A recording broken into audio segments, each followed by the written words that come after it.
Assalamualaikum warahmatullahi wabarakatuh.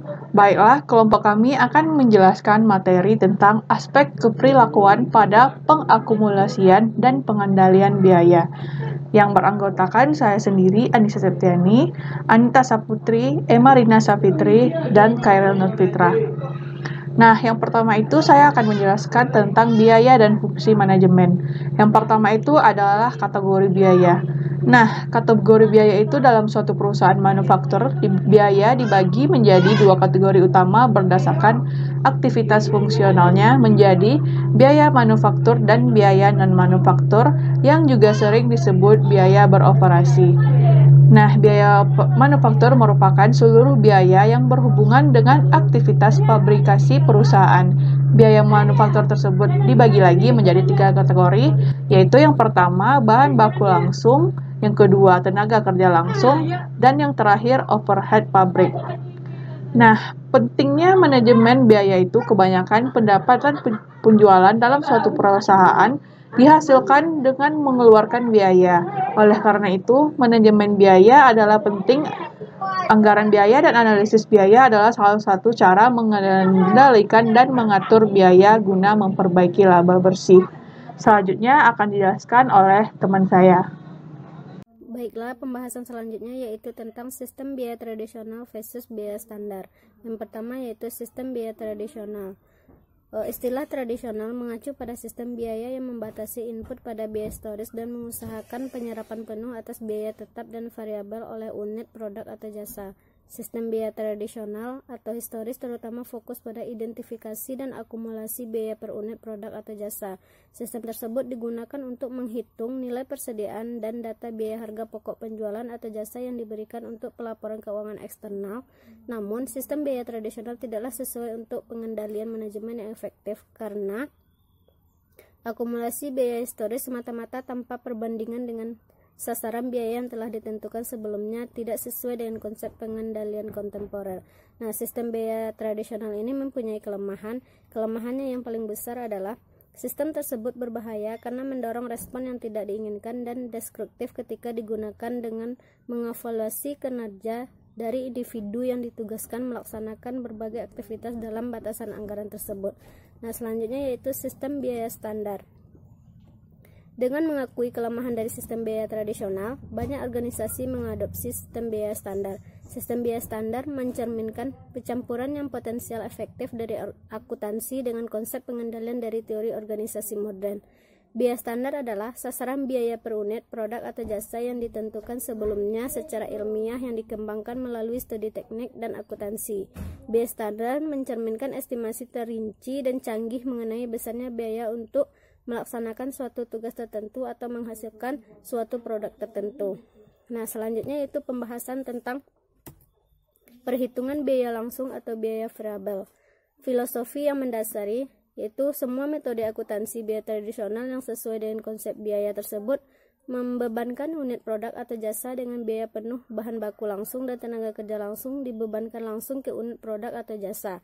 Sementara overhead tetap dan variabel pada kebanyakan kasus diserap berdasarkan estimasi tarif yang didasarkan pada volume yang telah ditentukan sebelumnya. Dua yaitu dorongan keperilakuan.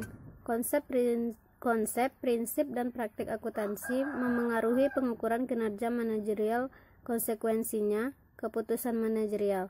Hal ini tidak selalu mengarah pada hasil yang diharapkan karena banyak ukuran kinerja memiliki bias yang terkandung di dalamnya yang memotivasi manajer untuk memilih alternatif tindakan yang tidak sesuai dengan kepentingan operasi atau keuangan perusahaan.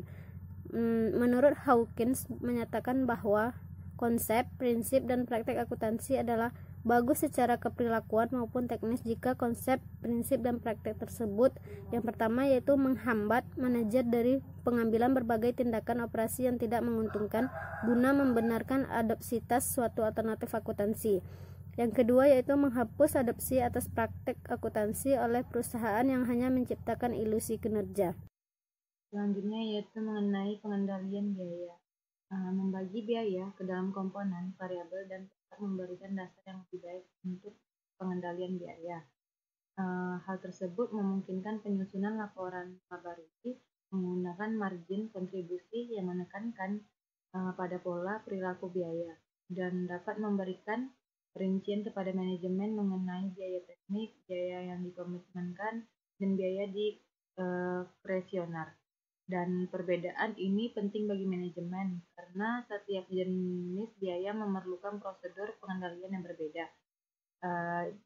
Dan ini terbagi menjadi 3. Yang pertama yaitu biaya teknik meliputi biaya bahan langsung, biaya tenaga kerja langsung, dan biaya overhead variabel seperti bahan bakar dan bahan listrik. Yang kedua, biaya tetap yang dikomitmenkan atau biaya kapasitas adalah seluruh biaya organisasi dan biaya pabrik yang terus terjadi tanpa memedulikan tingkat aktivitas yang tidak dapat dikurangi tanpa merugikan kompetensi organisasi untuk memenuhi tujuan jangka panjang. Yang terakhir yaitu biaya diskresioner atau juga sering disebut dengan biaya terprogram. Di sini biaya diskresioner ini terbagi menjadi 2. Yang pertama, biaya yang muncul dari keputusan periodik yang biasanya biaya tahunan, yaitu mengenai jumlah maksimum yang akan dikeluarkan. Dan yang kedua, biaya yang tidak memiliki hubungan optimum yang dapat ditunjukkan antara input yang diukur oleh biaya dan output yang diukur oleh pendapatan dan tujuan lainnya. Selanjutnya yaitu tentang pengambilan keputusan. Di samping ini menekankan perbedaan antara biaya tetap dan biaya variabel serta memberikan informasi biaya diferensial dalam situasi pengambilan keputusan tertentu. Perhitungan biaya langsung atau biaya variabel dapat memberikan informasi penting lainnya kepada manajer.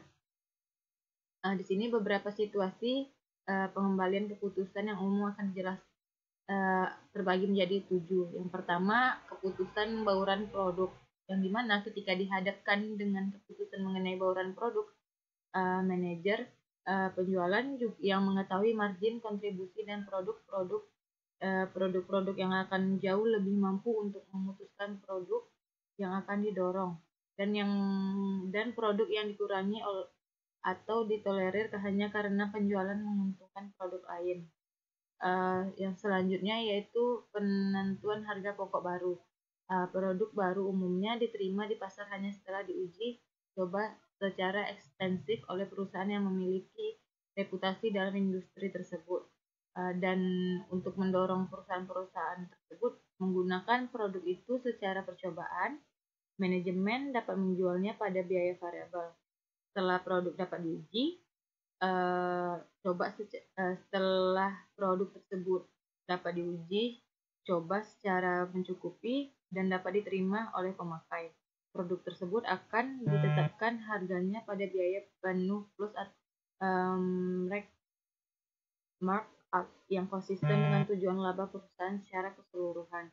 Yang ketiga yaitu penetrasi pasar, yang dimana manajer dapat menggunakan biaya variabel sebagai dasar untuk penentuan harga ketika mereka bermaksud memasuki pasar baru. Ya, misalnya kita mau menjual ke luar negeri dengan produk yang sudah ada, atau ketika mereka terpaksa menghadapi persaingan yang semakin meningkat selama periode di mana permintaan itu menurun. Yang keempat yaitu penghapusan produk. Margin produksi akan membantu manajemen dalam menentukan apakah akan menghentikan suatu produk atau hanya berhenti menjual di pasar yang tertentu. Yang kelima yaitu pesanan khusus, di mana perusahaan juga dapat dihadapkan pada 2 jenis situasi pesanan khusus. Situasi tersebut dapat melibatkan akomodasi untuk pelanggan istimewa atau persyaratan khusus untuk ukuran, metode pengiriman, atau pengemasan. Yang keenam yaitu kampanye iklan dan promosi. Di sini kalau untuk meningkatkan volume penjualan, perusahaan dapat meluncurkan kampanye iklan atau promosi khusus. Jika perusahaan menggunakan sistem perhitungan biaya tradisional, maka keputusan tersebut kemungkinan besar hanya akan didasarkan pada perbandingan antar tambahan biaya dengan prospek peningkatan volume penjualan. Yang terakhir yaitu keputusan mengurangi biaya, di mana harga jual suatu perusahaan ditetapkan oleh pesaing.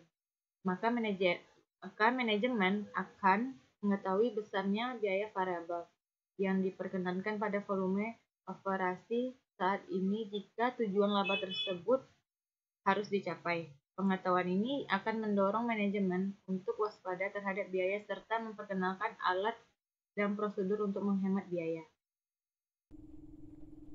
Baiklah, di sini saya akan menjelaskan sedikit tentang aspek keperilakuan dari langkah akuntansi biaya yang dipilih, di mana bagian ini akan menganalisis aspek keperilakuan dari langkah-langkah akuntansi yang dipilih yang dapat memodifikasi dalam memicu respon manusia yang disfungsional. Yang pertama yaitu menetapkan standar. Yang kedua, partisipasi dalam penetapan standar. Yang ketiga, ada standar ketat versus standar yang longgar. Yang keempat, penyerapan overhead. Yang kelima, alokasi biaya tidak langsung. Yang keenam, analisis varian. Yang ketujuh itu keputusan investigasi varian. Dan terakhir, aspek keperilakuan. Baiklah, terima kasih atas perhatiannya. Untuk kelompok kami, saya ucapkan terima kasih. Assalamualaikum warahmatullahi wabarakatuh.